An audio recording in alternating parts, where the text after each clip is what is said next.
మహా వేడుకల నింగి నేల పసుపుమయమై పరవశించేలా అంగరంగ వైభవంగా జరుగుతున్న మహానాడు పండుగ వేళ 10 కోట్ల తెలుగు తమ్ముళ్లకు, ఆడపడుచులకు, రైతన్నలకు, శ్రమజీవులకు, దేశ విదేశాల్లో తెలుగు కీర్తి పతాకాలుగా వెలుగొందుతున్న మన బిడ్డలకు వివిధ రంగాలలో తమ ప్రజ్ఞ పాఠవంతో తెలుగు తల్లికి సాంస్కృతిక, సాంకేతిక, సాహిత్య నీరాజనమిచ్చిన కళాకారులకు, మేధావులకు, శాస్త్రజ్ఞులకు, విఘ్నులకు, ముఖ్యంగా నా పసుపు జెండాను కుండెల మీద మోస్తున్న తెలుగుదేశం కార్యకర్తలకు నా హృదయపూర్వక నమస్సుమాంజలి.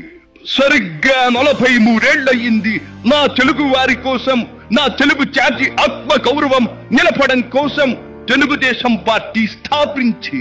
నేను స్థాపించాను అనే కన్నా పుట్టింది అనాలేము.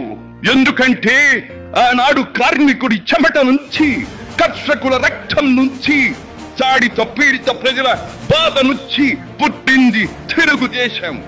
కులమత వర్గాలకు అతీతమైన నవ సమాజానికి సరైన నిర్వచనం చెప్పేందుకే తెలుగుదేశం పుట్టింది. పేదకు కనీస అవసరాలైన పూటకు పక్కెడన్నం, తన దాచుకోవడానికి పక్కా ఇల్లు, గౌరవం నిలుపుకోవడానికి ఒంటి మీద వస్త్రం, వీటితో పాటు రైతన్నల సంక్షేమం, ఆడపడుచుల అభ్యుదయం, బలహీన వర్గాలకు పాలనాధికారం, వీటిని అందించడం కోసం మొదలైన తెలుగుదేశం ప్రస్థానం ఆ తరువాత ఎన్నో మలుపులు తిరిగింది. కొత్త జగతికి, అపూర్వ ప్రగతికి పాటను వేసింది. హైదరాబాద్, సికింద్రాబాద్లకు ట్యాంకు బండతో నేను సాంస్కృతిక వారధి కడితే, ఆ తరువాత సైబరాబాద్ అనే కొత్త నగరాన్ని పుట్టించి తెలుగు నేలకు, ఆధునిక ప్రపంచానికి సాంకేతిక వారధిని కట్టించిన వాడు చంద్రబాబు. లక్షల రూపాయల జీతం గురించి ఏమారైనా కలగన్నామా? దాన్ని సాధ్యం చేసింది నా తెలుగుదేశం ప్రభుత్వమే అని చెప్పడానికి నాకు గర్వకారణంగా ఉంది.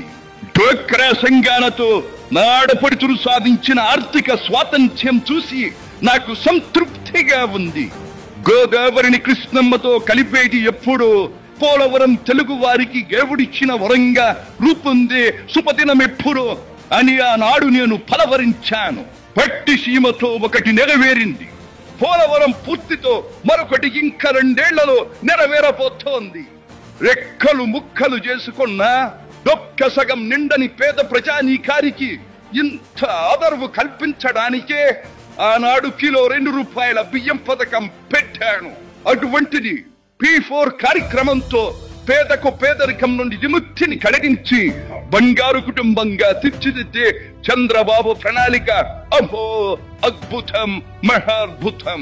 శాతవాహన సామ్రాజ్యానికి ఒకప్పటి రాజధాని నగరంగా బాసిల్లిన అమరావతి పేరిట నేడు నిర్మాణం జరుపుకుంటున్న ఆంధ్రుల రాజధాని నగరం దేవేంద్రుడు సైతం అసూయ పడేలా, మయూరి సైతం అప్పుల పడేలా రూపుదిద్దుకోవాలని మనసారా దీవిస్తున్నాను.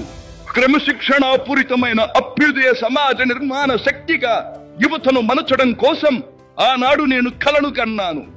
యువగణానికి ప్రాధాన్యమిచ్చి యువశక్తికి పదును పెట్టి నా కలను నేడు తీరుస్తున్నాడు నా మనవడు లోకేష్. అంతేకాదు, అధికారానికి సరైన నిర్వచనం మానవ సేవ అని ఆనాడు నేను పాటించిన నియమాన్ని నేడు గతంలో ఆచరించి పార్టీ కార్యకర్తకైనా సాధారణ పౌరుడికైనా అండగా నిలుస్తూ నా వారసత్వానికి వన్నెదిస్తున్నాడు లోకేష్.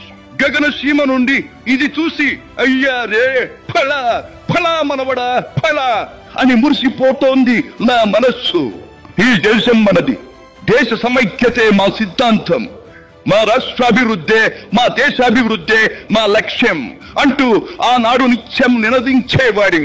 ఈనాటి వికసిత భారత్, వికసిత ఆంధ్రప్రదేశ్ గురించి వింటుంటే ఇదే కదా నేను కోరుకున్నది అనిపిస్తోంది. చివరిగా ఒక్క మాట, తెలుగు నేల నలు చెరుగులా పాడి పంటలతో, పారిశ్రామిక వికాసంతో పరవశించాలని, తెలుగులాట ప్రతి ఇంట నిత్య వసంతాలు చెందాలని, ప్రజల కోసం అంకిత భావంతో ప్రభుత్వం చేస్తున్న కృషి ఫలితం కావాలని ఆకాంక్షిస్తున్నాను. సెలవు. సర్వే జన సుఖినో భవంతు.